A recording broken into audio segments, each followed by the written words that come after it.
औज़ुबिल्लाहिमिनश्शैतानिर्रजीम बिस्मिल्लाहिर्रहमानिर्रहीम अस्सलाम वालेकुम। बच्चों, मैं उम्मीद करता हूँ कि आप सब खैरियत से और आप सबको welcome first year online classes में।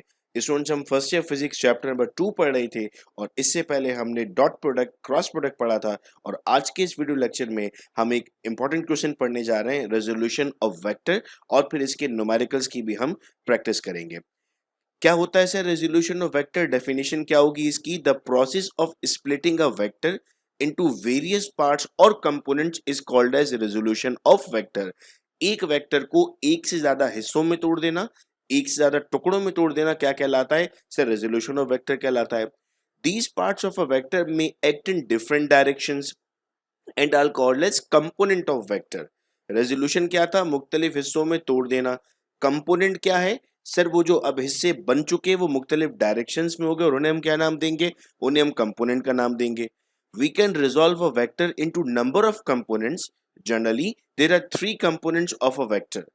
3 मुख्तलिफ कंपोनेंट्स में हम उसे तोड़ रहे होते हैं। वो कंपोनेंट्स क्या होते हैं? एक्स कंपोनेंट, वाई कंपोनेंट और Z component. X component x axis पर, वाई कंपोनेंट वाई एक्सिस पर और जेड कंपोनेंट जेड एक्सिस पर। ठीक है, Here we will discuss only 2 components। हमारे कोर्स का पार्ट 2 कंपोनेंट्स हैं, x एंड y। तो हम x और y को कर रहे होंगे यहाँ पर और फिर हम उनके फॉर्मूला समझेंगे।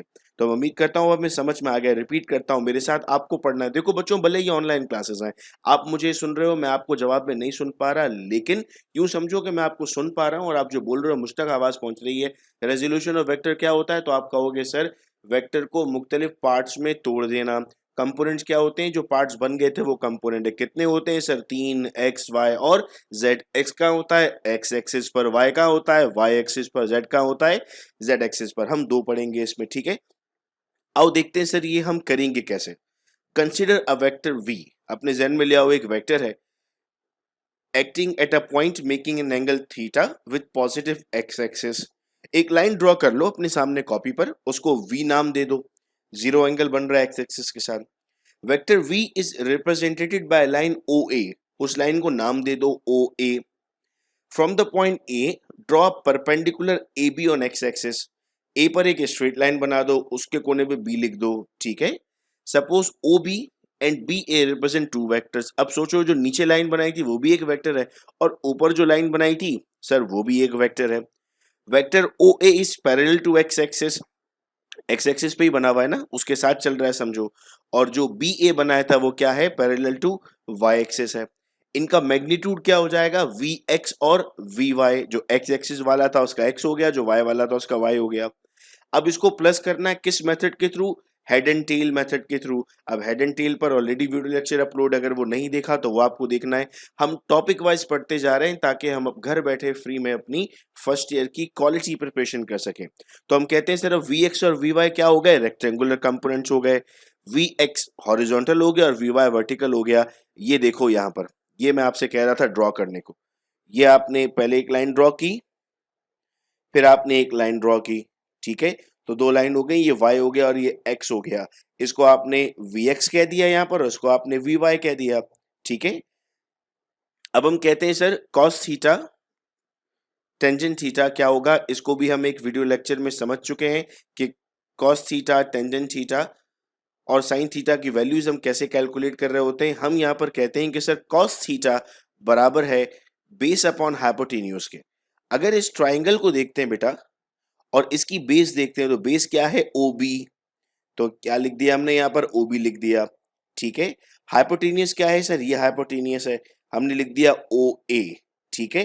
तो अब ये क्या बन गया? OB upon OA cos theta हो गया। ये डिवाइड हो रहा है, वहां जाके क्या हो जाएगा सर? मल्टीप्लाई हो जाएगा। तो OB किसके बराबर हो गया? OA cos थीटा के, ठीक है। अब OA किसके इक्वल है? V के इक्वल है सर, यहाँ लिख दिया V। OB किसके इक्वल है सर? Vx के इक्वल है। तो फॉर्मूला क्या बन गया? Vx is equal to V cos theta. अब एग्जाम में तो फोर्स का सवाल आ सकता है, तो फॉर्मूला क्या बन जाएगा? Fx is equal to F cos theta. यानी अगर आपको कहा जाता है कि find the force is 10 newton and find its horizontal and vertical component if it is making an angle 45। तो कल मैं आपको ये सॉल्यूशन के साथ करके बताऊंगा, अभी सिर्फ समझाने के लिए आपको सवाल दिया कि इससे हम इसको सॉल्व कर सकते हैं। चलो जी अब देखते हैं वर्टिकल कंपोनेंट कैसे होगा। सर साइन थीटा किसके बराबर होता है? परपेंडिकुलर अपॉन हाइपोटेन्यूज के। फिर डायग्राम पे चलते हैं। ए बी क्या है सर? परपेंडिकुलर है, ठीक है, और ओ ए क्या था? हाइपोटेसिस था। ये डिवाइड हो रहा है, वहां जाकर क्या हो जाएगा सर? मल्टीप्लाई हो जाएगा, ठीक है sir. A B is equal to O A sine theta. A B क्या है? डायग्राम की तरफ चलते हैं दोबारा sir. A B basically V Y है और ओ ए क्या है? वी है। तो फॉर्मूला क्या बन गया? V Y is equal to V sine theta. तो इसका मतलब ये हुआ, अब हमारे पास बन गया F Y is equal to F sine theta और ऊपर बन गया था F X is equal to F cos theta. दोनों फॉर्मूला हमें याद रहेंगे। हम अपने फ्रेंड्स के साथ ये वीडियो लेक्चर शेयर करते हैं जिन्हें समझने में प्रॉब्लम हो रही है, चीजें समझ में नहीं आ रही हैं। आप साथ साथ नोट्स भी बनाते जा रहे हैं। बहुत शुक्रिया बच्चों, इस वीडियो लेक्चर को सुनने का। अपना बहुत ख्याल रखिएगा आप सब लोग। अल्लाह हाफिज।